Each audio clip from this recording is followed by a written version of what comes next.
What happens when power falls into the hands of someone who uses it destructively? Is there a psychology behind such a catastrophe? Carl Jung, the Swiss psychologist, found himself grappling with these questions as he observed the rise of Adolf Hitler and the Third Reich in Germany.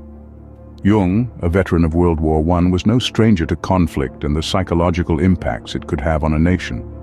His keen psychological insight led him to recognize the escalating German threat as early as 1936.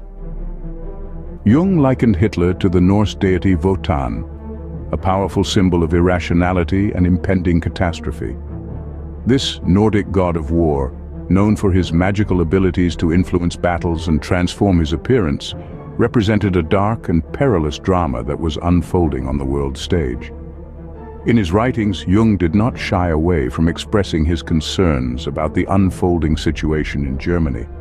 He saw the signs, the indicators of a brewing storm. There was a pervasive sense of unrest, a collective unease that was particularly exacerbated by the burning of the Reichstag.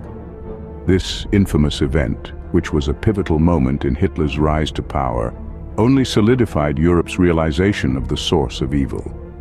Jung's observations were not merely based on the visible actions of a rising dictator. He delved into the undercurrents of the German psyche, the collective unconscious that was being stirred up and manipulated. Hitler, in Jung's view, was not just a political leader. He was the embodiment of the nation's deep-seated fears and desires. He was the manifestation of an archetype, a symbol of the irrational and destructive forces that can be unleashed when power is wielded irresponsibly. So, what happens when power falls into the hands of a destructive force? What happens when a nation follows a leader who embodies its darkest fears and desires? The answer to these questions, as Jung would soon find out, was nothing short of catastrophic. Jung saw the signs of an impending crisis, a storm brewing, well before Hitler's rise to power. What was the state of the German psyche at this time? As Carl Jung delved deeper into the German psyche, he found himself in the company of great thinkers. He referenced writers like Johann Wolfgang von Goethe, Heinrich Heine, and Friedrich Nietzsche, who had previously painted a vivid picture of the nation's collective mind. These writers spoke of Germany's inferiority complex, a deep-seated sense of not being enough that manifested in various ways: dissociation, projection, and self-admiration. Think of dissociation as a psychological defense mechanism where one disconnects from reality, often as a response to trauma. Imagine a nation, still nursing the wounds of World War I, suddenly faced with economic, political, and social turmoil.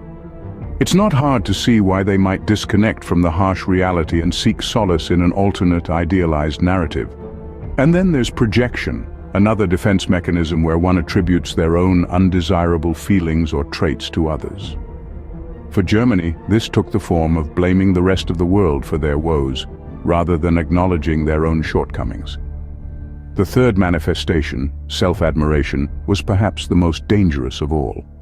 It was this deep-seated need for validation that made the German populace vulnerable to the charismatic allure of Adolf Hitler. You see, Hitler was not just a leader or a dictator. He was the embodiment of these pathological traits. Clinically speaking, he was a hysteric.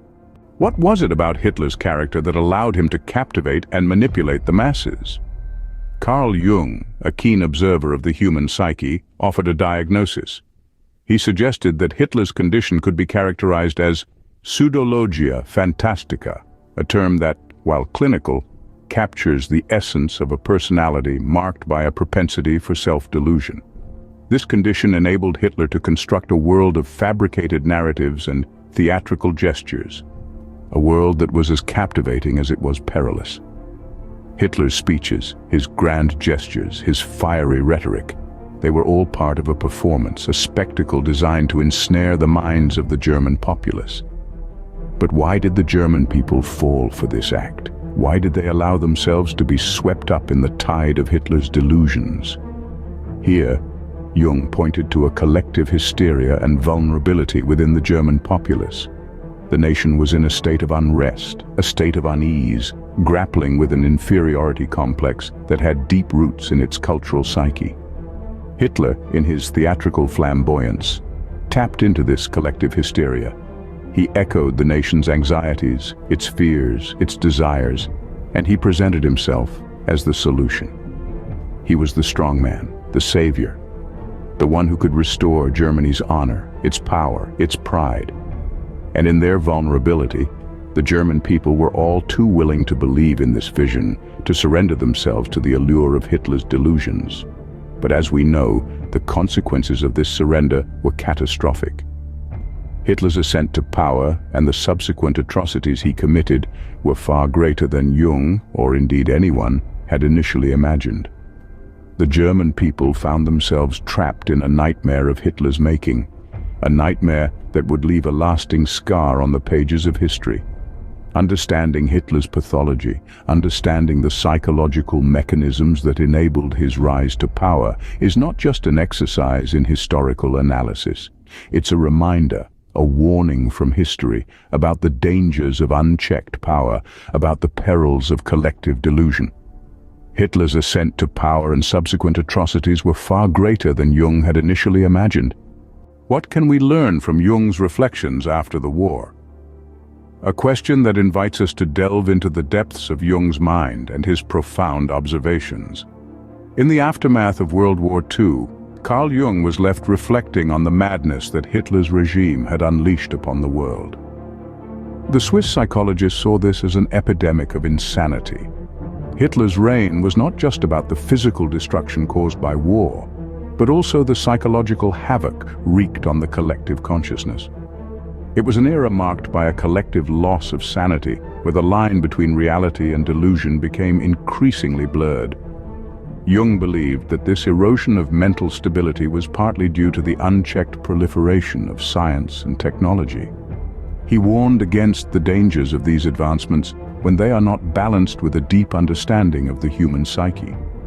The rapid development of technology, in his view, could easily be manipulated by individuals with malicious intentions, leading to catastrophic consequences. But Jung didn't just stop at identifying the problem. He offered a solution: self-knowledge and psychological awareness. He believed that by understanding our own minds, we could better guard against false ideologies and manipulation. He emphasized the importance of self-reflection and introspection in fostering mental resilience. Jung also stressed the need for vigilance against false ideologies. The rise of Hitler, he argued, was facilitated by the collective hysteria that made the German populace susceptible to his manipulative narratives. The antidote to this, in Jung's view, was a vigilant and psychologically aware society, capable of discerning truth from falsehood. In his post-war reflections, Jung painted a picture of a world teetering on the brink of self-destruction, driven by a collective delusion. But within this somber portrayal, he also offered a beacon of hope. By confronting our own shadows, understanding our minds, and remaining vigilant against deceit, we can prevent the rise of future demagogues. Jung's warnings remain pertinent today, urging humanity to confront its shadows and avert the perils of collective delusion. Through his reflections, Jung provides us with a roadmap to navigate the complexities of our modern world, highlighting the importance of psychological awareness in safeguarding our future.